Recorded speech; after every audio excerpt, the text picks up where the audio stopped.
With change, there's always going to be some type of emotional response. And we want to make sure that team members feel supported. But before we can make sure the team members are supported, we also want to make sure that the leaders feel supported with the change.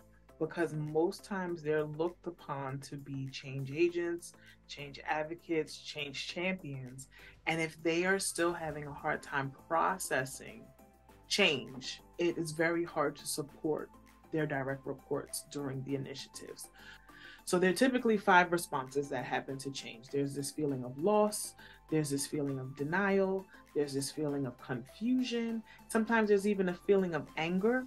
And for some individuals, it's a feeling of acceptance. They just go in already, okay, something's changing, let's make it happen. So we want to make sure that team members and leaders are felt supported and have a way of engaging with management or leadership to discuss what they're feeling, and that we can help navigate that change journey. How do we make sure employees don't get stuck in the emotional response that happens with change? And there are ways to make sure that, let's say we have an employee who is feeling lost, and they don't understand how this is going to impact them moving forward.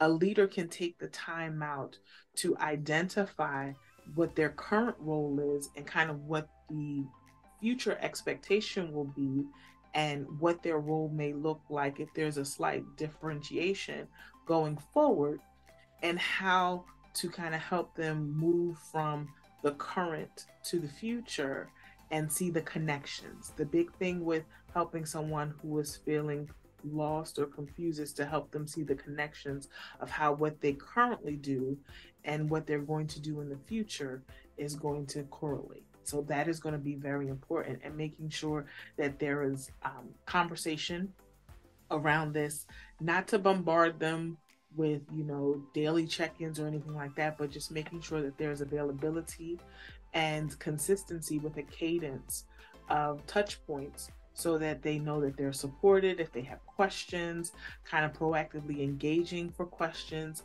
And a lot of times with managing change in the emotional responses, we can kind of forecast based on what we know about our team members, how some individuals might respond, and have some pre established answers to questions. FAQs are definitely a great way to go. Having, team meetings, one on one engagement meetings, but making sure that people have an understanding and that there is clear and effective communication, and that there is opportunity to have conversations, so that people don't kind of internalize things, create their own narratives, and become stuck in the emotional response that is naturally going to happen whenever that we engage with change. Also, we want to make sure that communication comes in varying platforms. Consider the fact that individuals on your team may have a varying preference of how they receive and process information effectively. It is the one thing that is always going to be present.